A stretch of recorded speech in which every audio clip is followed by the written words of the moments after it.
Uma das formações que nós tivemos, como a Fanny Odara, ela tinha um trabalho onde ela pesquisou com um grupo de médicos residentes, onde começa esse mito na medicina de que a mulher negra é tolerante à dor. E aí, isso desencadeia várias outras questões que está desde essa formação dessa medicina ocidental, burguesa, que trata e considera mesmo que as mulheres negras são tolerantes, e aí soma com os dados da Coordenação de Saúde da População Negra, da Coordenadoria, onde conseguem provar que é dado menos anestesias para as mulheres negras. Muitas vezes o tratamento está até em questões mais básicas, que é trocar o papel onde a mulher negra deita na maca para o atendimento. Ela é menos tocada nos exames. E aí, como muito bem disse no documentário, uma das professoras de história, a menina negra, na grande maioria das vezes, ela já vem com esse lugar de não ser tocada. Isso já passa a ser uma coisa naturalizada, a ponto dela não perceber que está tendo diferenciação no atendimento médico. Mas muitos casos de morte neonatal é em virtude de não ter, não promover um parto de... Como que é o nome do parto? Parto... Humanizado. Uma cesárea. Mesmo a gente sendo recordistas em cesárea. Porque se imagina que a mulher negra pode ficar ali, sofrendo, porque ela vai aguentar. Existe essa coisa que nós nascemos para sermos parideiras. Então, são vários mitos que a medicina vai repassando, e aí, quando você chega em médicos recém-formados, eles não sabem dizer de onde vem, mas dizem que sabem que é assim. Né? E por isso do quesito cor ter sido implementado e ter sido feito uma longa formação com a medicina, com a saúde pública, para que se entenda a necessidade do quesito cor no atendimento, para que se conscientize os funcionários, que muitas vezes a maior parte que colocava, que declarava pelo paciente. Então, foram vários desses dados que a gente foi entrando em contato para desenvolver o trabalho artístico e produzir o documentário. Obrigada. Eu só queria ressaltar que, assim, acredito eu que a maioria das pessoas daqui são residentes das periferias aqui da Zona Sul, provavelmente a maioria aqui da Zona Sul, e a gente sabe que nós somos as pessoas que utilizam do serviço público de saúde. Né? E, na sua maioria, somos pessoas negras, nordestinas, que estamos aqui nas periferias. Então,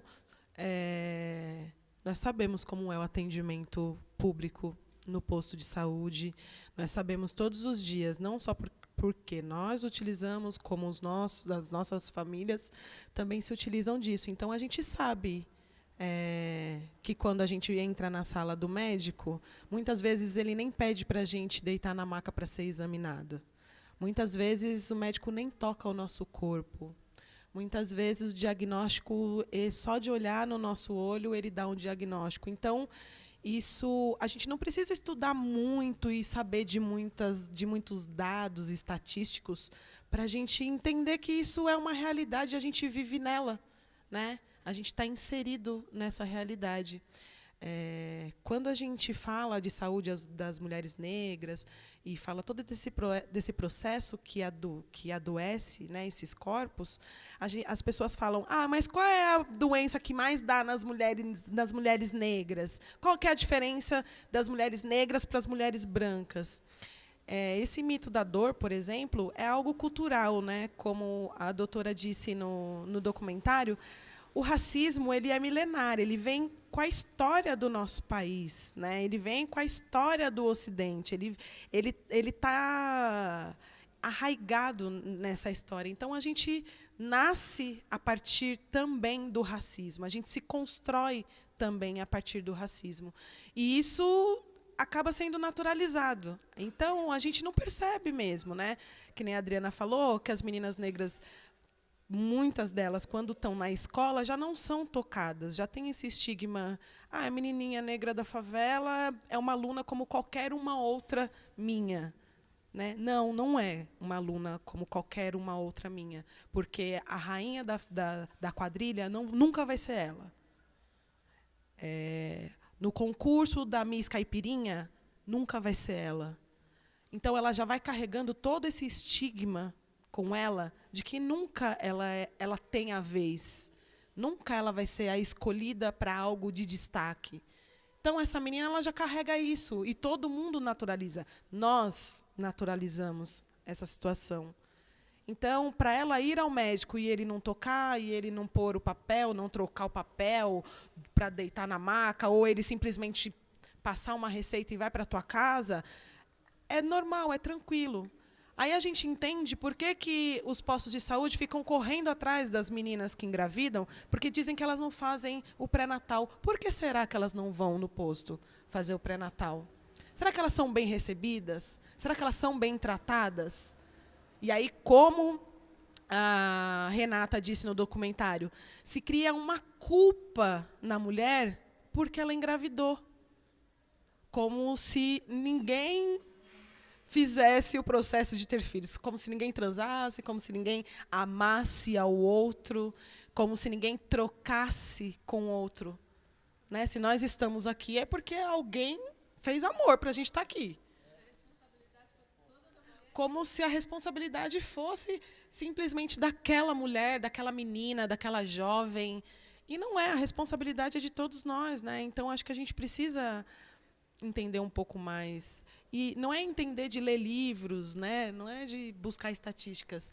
É olhar para dentro da minha casa, é olhar para dentro da minha família e prestar um pouco mais atenção nisso, por que isso acontece, como que eu faço que isso continue acontecendo, ou o que eu posso fazer para que isso não aconteça mais. Eu posso ajudar minha vizinha, que, sei lá, engravidou com 14 anos, incentivar ela a ir fazer o pré-natal, ir com ela na consulta, ver se o médico está tendo, né, boas atitudes, atendendo ela como se deve ser tratado.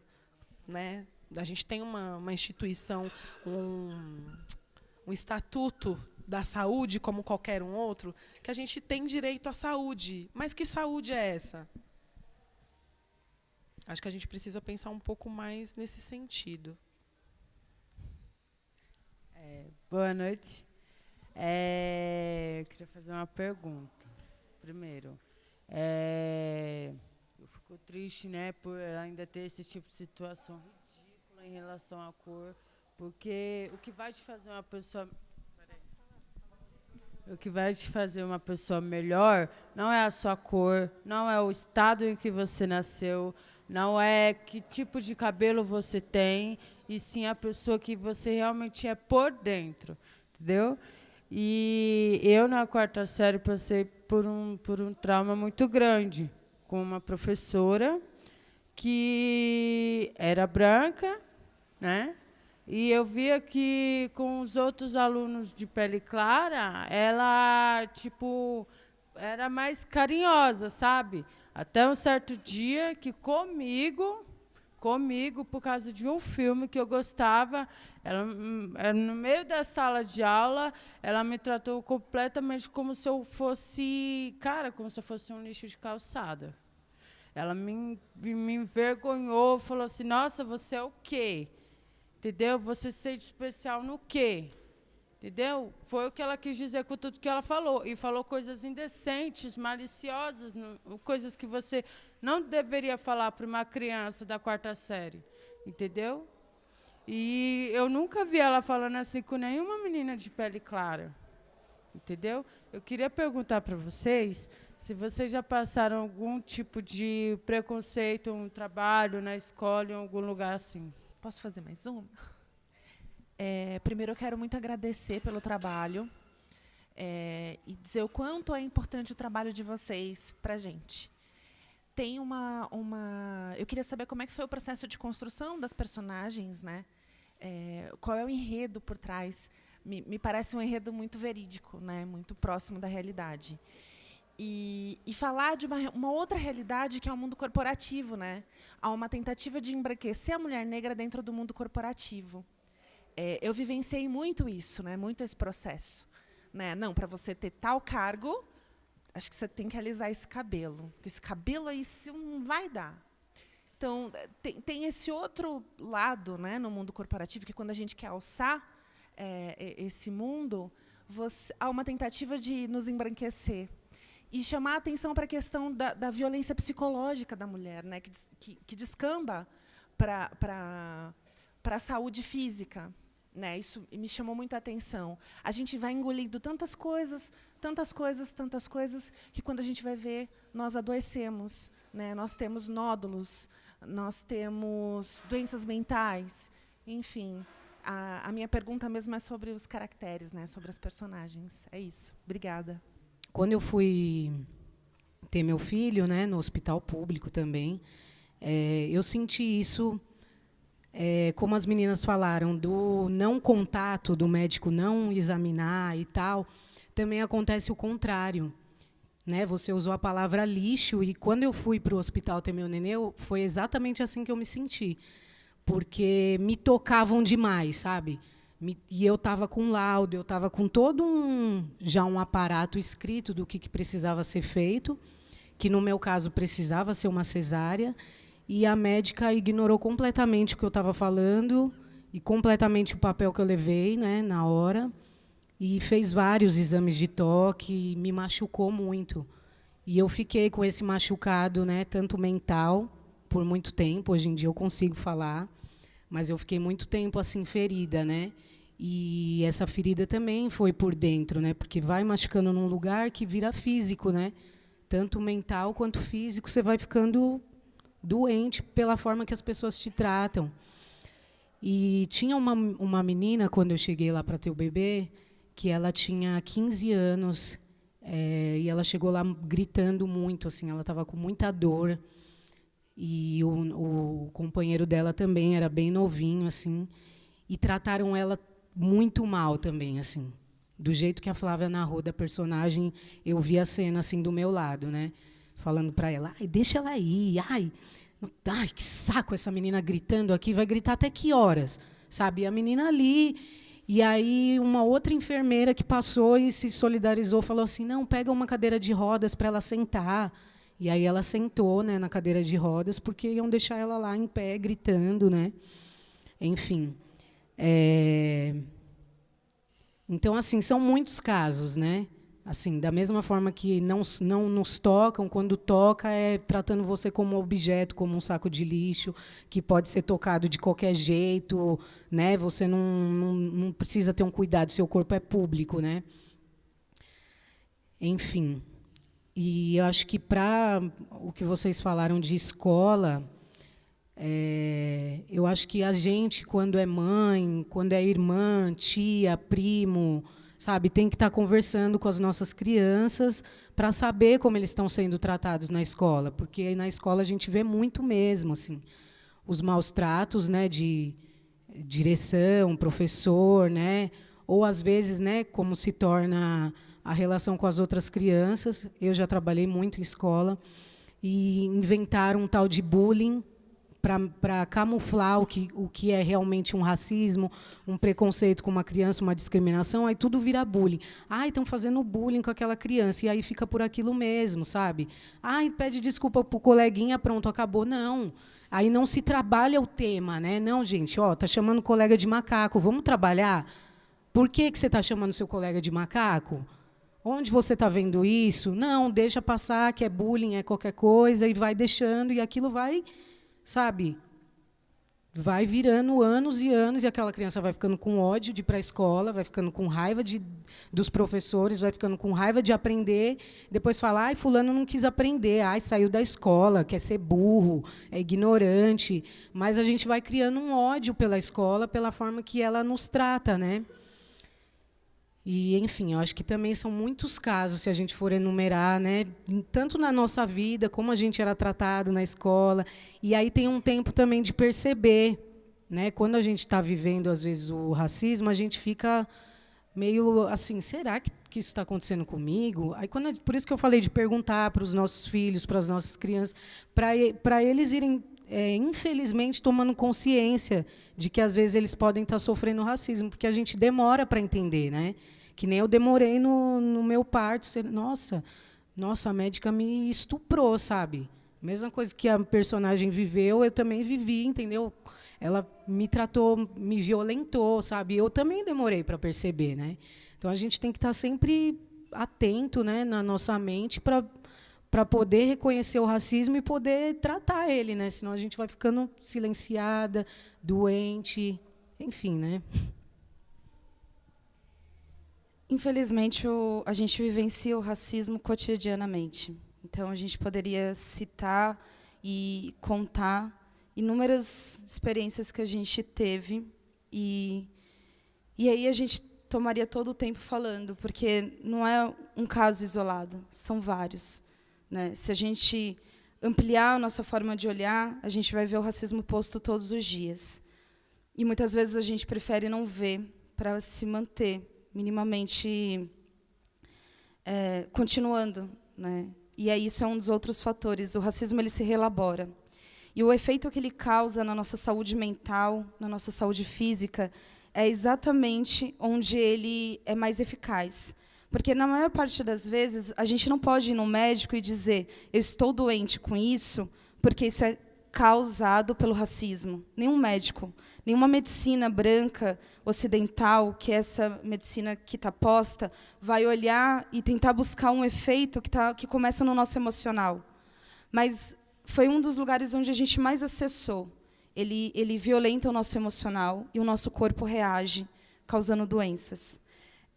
Eu concordo com a Flávia que a gente não precisa de dados, estatísticas para saber que existe, mas isso se torna uma forma de deslegitimarem o que a gente está dizendo, colocando que é achismo nosso, que é uma impressão, que é algo muito pessoal. E não é. O movimento de mulheres negras vem denunciando a saúde, a violência na saúde pública com as mulheres negras desde a década de 80. A gente tem inúmeros estudos que estão todos publicados na internet provando que nada do que a gente está falando, ou o que a gente vivencia, e que é comum a muitas de nós, é fruto da nossa imaginação. É real e tem matado cotidianamente mulheres negras. Matados na hora do parto, que não é uma doença. E isso a gente tem estudos, tem estatísticas, tem provas, e não é achismo nosso. E aí, quando, respondendo, seu nome é? Silvia, a gente circulou com esse documentário foi feito em parceria com o NCA, né, todo o trabalho foi do NCA de coleta de material, de pesquisa. A princípio não ia ser um documentário, mas ao longo da nossa pesquisa a gente pesquisou durante 4 anos. Foi um trabalho muito profundo para que ele cumprisse também um papel de transformação. E aí tinha muito material que cumpria um papel de denúncia, né, uma denúncia do sistema de saúde pública, depoimentos, e aí ele acabou virando o formato de um documentário e consegue ter um alcance maior do que o nosso espetáculo, né? Nosso espetáculo, o teatro, é tão transformador quanto, mas ele tem um limite. E o documentário, para a gente, ele cumpre exatamente essa função de ir para além da gente. E a gente circulou, distribuiu, disponibilizou ele inteiro na internet, para que tantos outros grupos pudessem também se fomentar com essa discussão, se empoderar. Nós mesmos levamos em vários grupos de mulheres, nas DREs, para a formação de professores, levamos em vários lugares de discussão. A saúde, os espaços de saúde, eles não dialogam muito com a cultura, com a arte, né? E aí é um trabalho diário de chegar. Oi?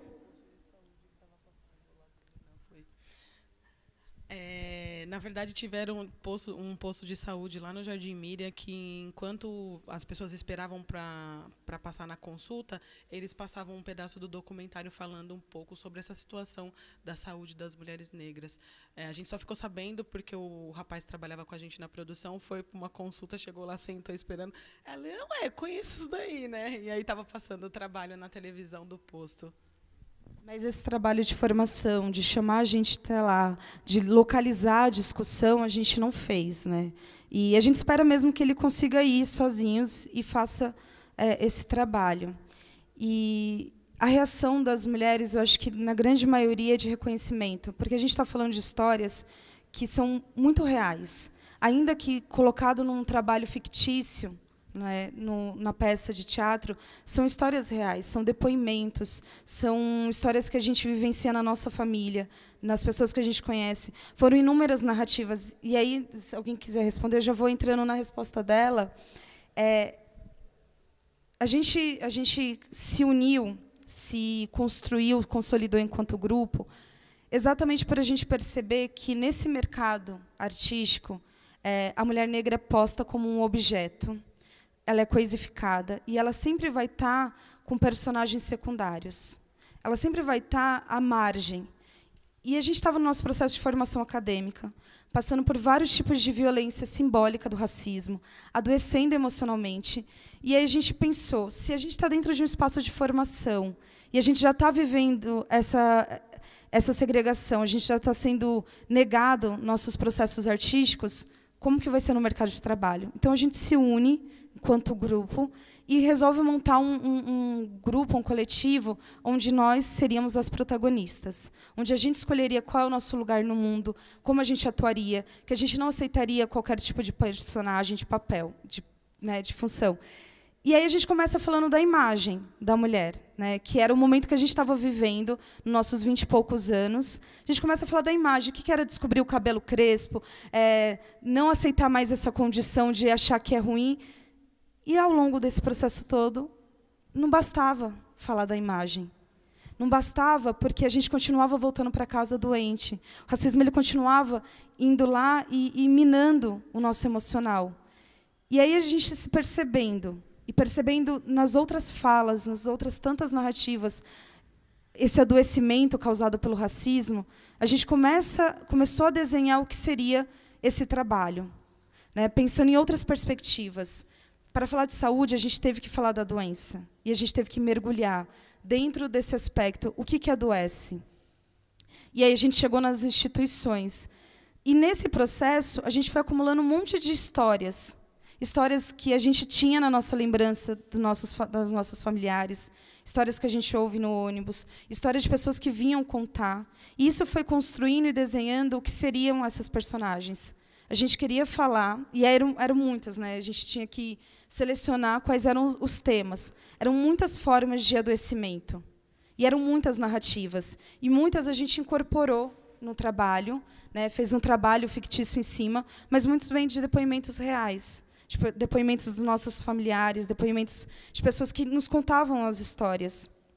Então, esses personagens, eles existem. Todas elas existem. Talvez a gente nem conheça todas, mas todas existem. E para a gente é também falar da nossa vida. É falar por situações que a gente não passou de um jeito, mas passou de outro, vivenciou, trouxe na nossa imaginação, né, no nosso imaginário sobre a mulher negra. Esse processo de corporatividade, né, de como a gente é passado pelo embranquecimento, ele é doloroso. Porque a gente, quando se percebe que a gente está matando a nossa subjetividade, que a gente está matando a nossa identidade negra, né? Então, acho que, quando a gente dá voz a essas mulheres, a gente está dizendo que a gente pode, sim, e a gente tem lugar para falar, e a gente pode, a partir disso, transformar. O espetáculo ele não propõe saídas, mas ele anuncia possibilidades. E uma das possibilidades que eu acredito, que acho que é o mais forte do nosso trabalho, é dizer, quando a gente rompe com o silenciamento, quando a gente comunga nossas histórias, quando a gente está em roda, contando para outras pessoas o que a gente vive, é um processo de cura também. É um processo libertador. E a gente precisa disso. Muitas vezes, falar do que a gente sente, do que a gente vivencia. Eu sou filho de cearenses, né? E hoje eu tenho um irmão que é pastor, né? Isso um dos encontros, e aí é uma pergunta mesmo, ou um registro. Como chegar para a mulher negra, né, hoje também, que está nessas instituições religiosas, né, que isso me preocupa muito, né? Uma vez eu fui nesses cultos e aí eu ouvi uma coisa muito forte, né? Um pastor branco, macho, né, falando que estava muito triste porque as mulheres não tinham mais filhos, eram só 2, 1, né? Isso eu fiquei muito assustado. e fiquei com medo, né? Por causa da violência mesmo, da saúde com a mulher. E sempre tive esse pensamento das mulheres religiosas, né? Como é que a gente chega, né? E é uma pergunta mesmo assim para vocês dentro do espetáculo, né? Porque hoje eu me preocupo muito, porque são parceiras da gente também, né? E aí tem hora que eu vejo que está tão longe, parece que a gente está numa bolha, né? Bolha. E isso me preocupa muito nessa situação negra que está acontecendo no Brasil, né? O que aconteceu agora no Rio, que isso não é novo, né? Quando eu morava em Recife, acontecia isso, a polícia invadia os terreiros, né? Tinha toda essa situação, os irmãos, as parcerias evangélicas também tinham essa invasão com os terreiros, e isso me preocupa, como artista também, né? Como artista, como eu chego, né? Porque a gente é um artista político, né? A gente não está só naquela coisa do existe o público e eu sou, não, é um instrumento de reflexão, né? E aí queria saber como é que chegar, né? Como é esse diálogo de vocês? Gente, boa noite. A arte, acho que tem esse aspecto, né? Que nem você disse, o conhecimento livresco, acadêmico, ele abre portas, mas a arte, ela abre o infinito. E vocês colocaram uma cena que, para mim, soa devastadora. Sempre quando eu penso num consultório médico, eu penso num lugar de acolhimento. É o lugar onde você vai quando você está fragilizado, que é a sua saúde, né? E vendo o que vocês colocaram e tentando imaginar, eu olhei o consultório médico de uma maneira totalmente diferente. Porque você tem os dois polos extremos. De um lado, você tem o médico, que, teoricamente, é aquele que vem dos estratos mais abastados da sociedade. A classe médica é a classe abastada, né? E, do outro lado, você tem a mulher negra, que está no extremo oposto daquilo que é a realidade, do que é a sociedade. E me assusta perceber que o racismo, nesse ambiente, ele se coloca de uma maneira muito pesada, porque o médico é aquele que tem o poder. Você está ali fragilizado numa condição ali que você está pedindo uma ajuda e, de repente, você tem aquela pessoa que, na verdade, ela está trazendo toda uma construção elitista, ocidental e racista. E, como vocês fizeram esse trabalho durante 4 anos de pesquisa, eu queria saber se, nesse meio médico, que me é estranho, se já existe alguma discussão nesse sentido, se eles discutem, se existem associações entre os próprios médicos que discutem essa questão da humanização, a questão do racismo, porque o que vocês abriram para mim foi uma porta extremamente assustadora. Eu fiquei muito impactada com a questão da moradora de rua, né? Que eu cuidei bastante de moradoras em situação de rua. E eu acho que elas são colocadas assim, se nós somos maltratadas, elas são assim insignificantes, né? E eu vi o parto ali, ela largar a criança na calçada, jogar. Está grávida de novo, mas muitas vezes elas também são usuárias de droga, elas nem veem como elas ficam grávidas, né? E a gente não engravida sozinha, porque eu sou mãe solteira de 3 filhos e já fui muito condenada por isso. Hoje eu me sinto honrada, né? Principalmente porque meus filhos estão adultos. Mas eu acho assim, porque vocês abordaram as mulheres em situação de rua e na situação delas hoje, principalmente com a questão do remédio tarja preta, né? Que é esse remédio muito forte, e eu percebi muitas vezes, fui proibida de falar sobre isso, que essa mulher em situação de rua, ela dá esse remédio para ela, porque eu sei que é uma indústria que gera muita grana também, e dá um remédio que ela fica completamente fora de si, fica mais jogada, mais largada, e é uma forma de calar, né? Então, se vocês também têm algum plano com relação a isso, de dar um grito maior, principalmente pela arte, né, que a gente sabe quanto a arte é forte para fazer isso, por essas mulheres que são mais invisibilizadas muito mais que nós. E, infelizmente, está tendo muito mais mulher em situação de rua. Eu acho que não precisa nem dados para comprovar, porque a gente anda no centro da cidade agora, a gente vê muito mais mulheres, muito mais jovens, né, em situação de rua. E o quanto vocês pretendem fazer mais coisa para que essas mulheres sejam vistas assim, no filme, que eu achei extremamente importante elas estarem aí nesse filme. Obrigada. Para a gente olhar, além dessa medicina que elas falaram, tudo, né? E achei muito bacana quando a Adriana falou que esse racismo se reelabora, né? E aí vai para dentro dos consultórios. Tem um africano hondurenho, um médico, chama Dr. Sebi, S-E-B-I. É mais para a gente pesquisar esse senhor. Ele, infelizmente, morreu esse ano, praticamente morreu numa prisão, foi pelas coisas que estavam descobrindo e que estava fazendo por uma nova medicina. E ele foi tratar com um mexicano, a princípio, mas depois ele foi lá na África, estudar lá as ervas, as raízes, tudo que vinha de lá, né? Então, é mais como estou apontando aqui, como uma luz para a gente estudar, né? Mais para frente. Esse trabalho desse senhor, ele era analfabeto, praticamente, ele se diz assim, só que ele se defendeu numa corte em Nova York. Sozinho, sem advogado. Olha o que era esse homem, esse monumento. Infelizmente, ele morreu numa prisão em Honduras, suspeito. Não tinham como prender ele, e aí arrumaram um jeito de arrumar para ele. Mas quem é em espanhol, que está lá, mas quem puder dar para entender, é um monumento, assim, e acho que para mim, é uma medicina nova que eu estou acreditando muito. Né, porque ele fala o seguinte, a natureza não produz nada ácido.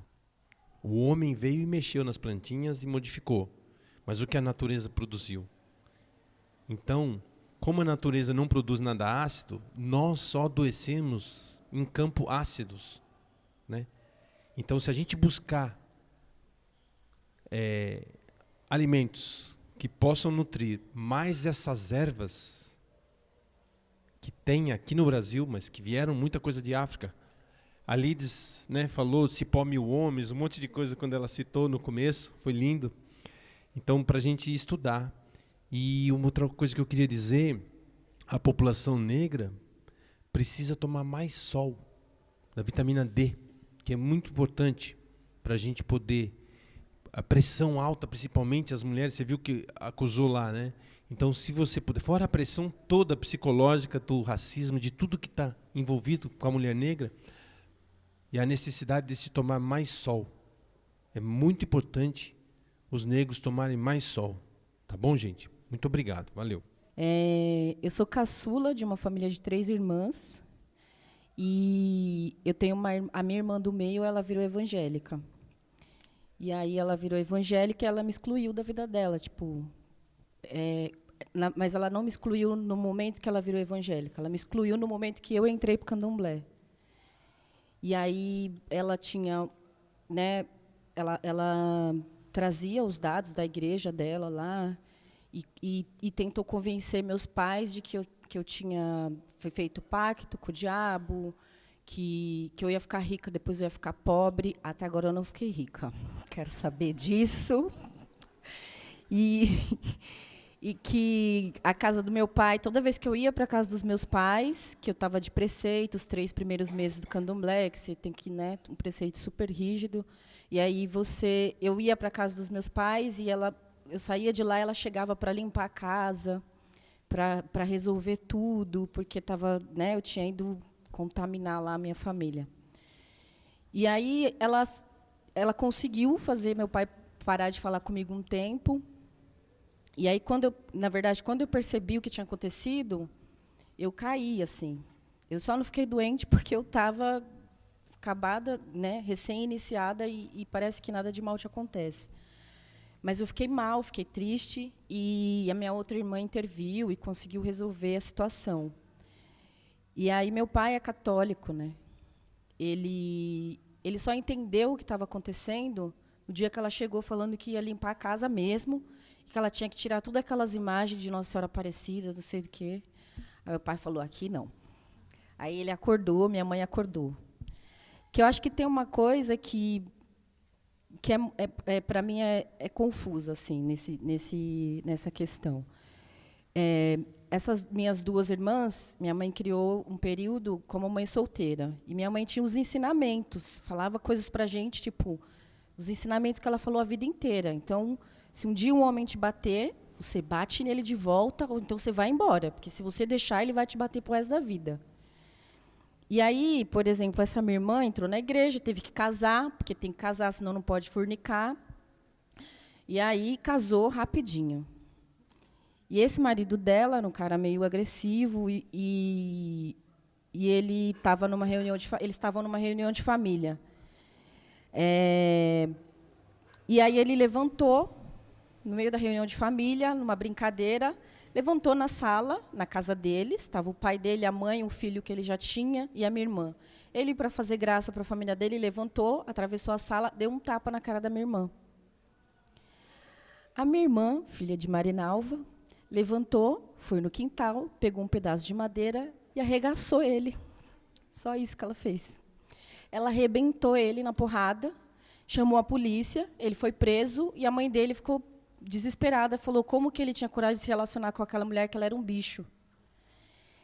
Então, acho que é por isso, só por esse caso, eu tenho esperança. Mas eu acho que é uma questão um pouco maior, sabe, do que só a religião, assim. É uma questão política. A gente sabe o que está acontecendo, que a bancada evangélica ela já é maior. É um plano. A gente está vivendo um plano de dominação evangélica. Eles têm um plano que daqui a tanto tempo só vai ter evangélico, né? Isso que está acontecendo, que você lembrou, não é de agora, né? É que agora parece que as coisas estão tomando um outro sentido. Parece que está tudo muito mais à flor da pele, né? A gente está muito mais ligado, assim. A gente está fazendo coisas há muito tempo, só que parece que tocou no calo de todo mundo e está cada um tentando fazer alguma coisa de algum jeito.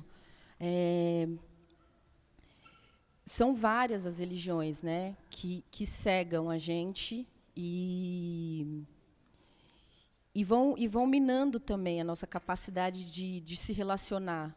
Você tem ali uma doutrina, né? A Igreja Universal do Reino de Deus, ela tem uma cartilha de quais posições sexuais a mulher tem que ter durante o casamento dela.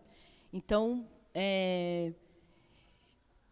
eu acho que é um lugar de reflexão política, sabe? É religioso, mas é político também, né? E aí, quando eu vejo a minha irmã, que ao mesmo tempo virou as costas porque eu entrei para o candomblé, e vai lá e arrebenta o marido dela, eu tenho um pingo de salvação. Eu acredito um pouco nisso, porque foi um ato feminista dela, né? De ter ouvido isso, minha mãe falar isso o tempo inteiro, e ela não deixou isso acontecer, aí se separou, está com outro marido agora. Na verdade, ela bate nos maridos dela, sabe? Ela não ia apanhar. Tipo, ela é brava, ela é desse tamanho, mas ela é brava, ela é compacta. E aí, eu acho que eu não sei, acho que a questão feminina tocou nela de alguma forma, né? Por esse viés, né? Porque, por exemplo, ela me abandonou, né? Uma pessoa que escolheu que eu não fizesse parte da vida dela. Então, acho que é uma questão muito... eu acho que é um misto de coisas. Essa questão da religião, para mim, não tem diferença o que está acontecendo hoje aqui, o que sempre aconteceu. Hoje está um pouco mais, a gente consegue ver mais, mas com o que acontece nesses lugares que a gente fica, nossa, a Guerra Santa, e jogou bomba. Aqui não tem bomba. Mas, sei lá, quando eu chego na casa do meu pai, eu não posso entrar, porque eu entrei para o candomblé, para mim é uma bomba, assim. Ela atinge só a mim, mas eu me sinto bombardeada. Então, é uma questão um pouco mais ampla, assim. A minha mãe recebeu esses caras que vão de gravata, os mormons, na casa dela. E aí ela chegou, disse, não sei o quê, Débora, vem conhecer os meninos. Eu olhei e falei, não vou, não. Aí fui, tá bom, o que é que você faz? Sou artista. Artista você faz, eu pinto. Sou pintora. Nunca pintei nada, mas eu não queria dar entrevista para ninguém. E aí ela foi para a igreja, chegou lá, ela ficou, se converteu. Aí eu cheguei na casa dela, mãe, não sei o quê. Então vamos tomar um café. Chegou café, não era café, era cevada, porque não podia tomar café. Eles não podem tomar café, não pode um monte de coisa. As pessoas negras dentro da igreja ficam num lugar separado nessa igreja. Tipo, os brancos ficam na frente, os negros ficam atrás. E aí eles iam, eles sentam, eles comem, ela fazia uns banquetes para ele sentava, comia, ensinava a Bíblia e ia embora. Aí passou 1 mês, 2 meses, 3 meses, e minha mãe, eu não sei o quê, minha mãe, e o café? Não, vou tomar, que é cevada, não sei o quê, tá bom. Passou um tempo, eu fiquei um tempo sem ir lá. Quando eu cheguei na casa dela, foi fazer o café. Aí eu, nossa, voltou a tomar café?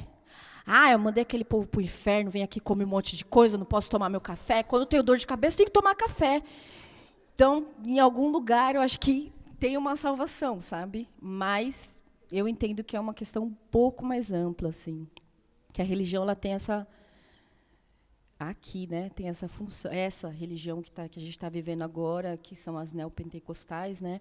Elas têm essa função mesmo de cegar, de juntar um exército, sair na rua, te entregar um panfleto, porque você, sabe, tem esse lugar de colocar qualquer mulher no esquecimento. Mas a mulher negra, ela, né, nem é considerada um ser humano, então não tem significância.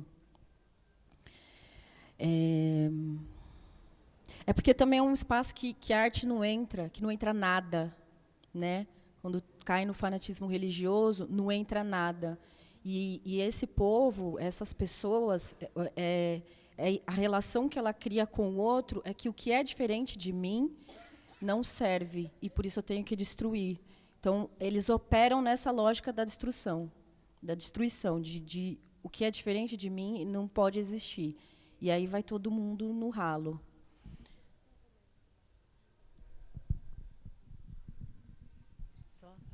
Eu penso que tem algumas igrejas que estão tomando frente de fazer algumas discussões políticas, mas dentro do que eles acreditam enquanto política deles, para eles, né?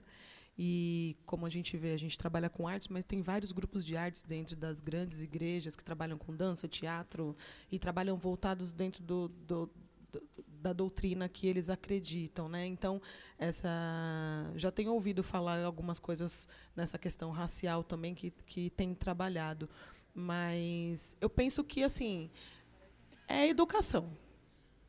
Para mim a base é educação, né? É dentro da sala de aula que a gente vai tentar mecanismos de como inserir as crianças negras evangélicas e com as suas diferenças, né? E é pensar voltado para essa questão da diversidade. Como é que a gente trabalha as diversidades? Nós, enquanto artistas, se a gente vai para uma mesa, se vai para algum lugar, como a gente trabalha a diversidade? Então, a questão racial é uma das coisas que a gente vai colocar como elemento de discussão, seja num jogo para as crianças, seja, sei lá, numa reunião para mulheres. Enfim, eu acho que o foco é trabalhar a diversidade. A partir disso, a gente consegue trabalhar vários temas. Para mim, é isso. Embora eu acho que sim, um escudo, a questão religiosa ela é um escudo que acaba dificultando a nossa chegada com isso. Família é muito pior, né? Porque quando a gente se fala com família, santo de casa nunca faz milagre, é muito complicado. Então, sempre mais difícil falar para quem está dentro da nossa casa. Mas eu acho que nós somos artistas, também somos arte educadores. Então, a gente tem que pensar nesse viés, como levar a arte para dizer sobre diversidade e incluir o racismo dentro disso. Para mim, acho que é mais ou menos isso. As pessoas veem assim, a gente por fora. Aí vê uma pessoa negra, uma pessoa morena, sabe, da nossa cor assim, e tratam a gente como se a gente fosse deficiente. E, na verdade, ter uma cor diferente não é deficiência. Muitas das vezes as pessoas não entendem isso. Mas, no caso, tem muitas pessoas que sofrem racismo, e elas, ao invés delas se manifestar, ela fala assim, não, por que você está me tratando dessa forma? Eu não sou um bicho. Ela fica, como é que fala, constrangida, né? Porque, no caso, a pessoa, quando ela tem esse comportamento de racismo, de oprimir uma pessoa com a pele escura, ela é um comportamento assim, opressor, entendeu? E é muito bom o que você está fazendo, sabe? porque para muitas pessoas, quando passarem por isso, elas não ficarem caladas.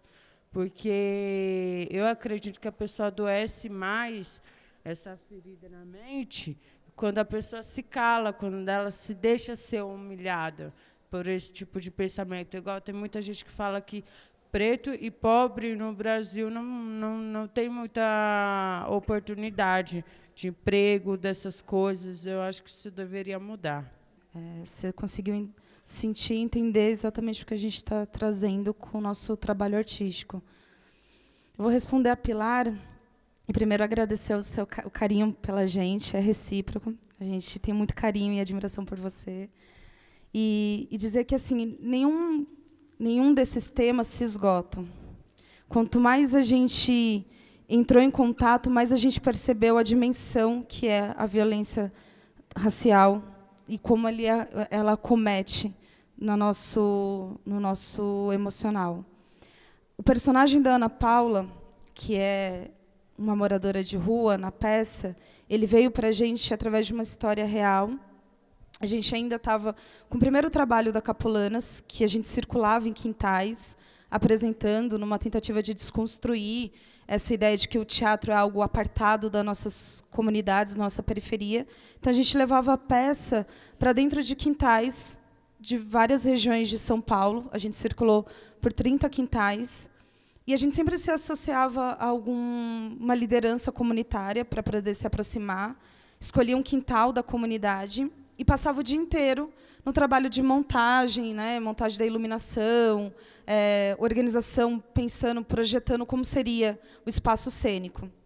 E numa dessas apresentações, que agora eu não me recordo onde é, alguém recorda?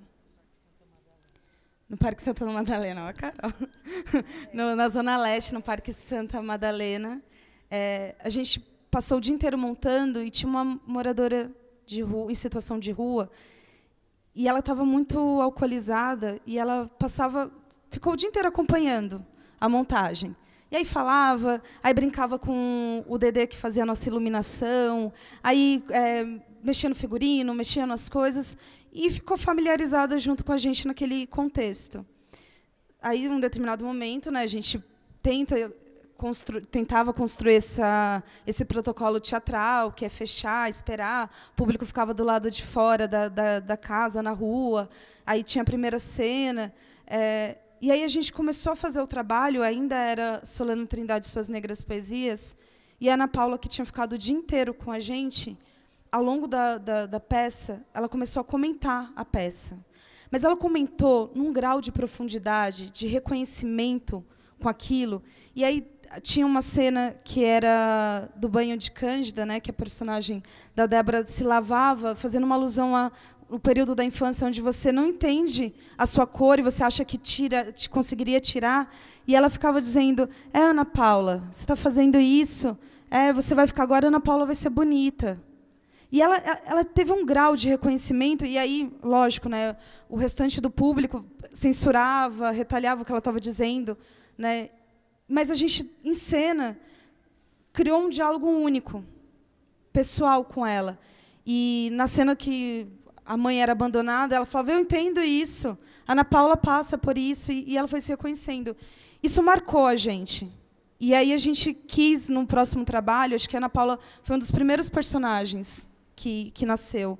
A gente quis falar dessa mulher que ali ela passou pela comunidade, estava quase invisibilizada, e ela poderia passar como alguém que estava atrapalhando, mas a gente sabia do que ela estava falando.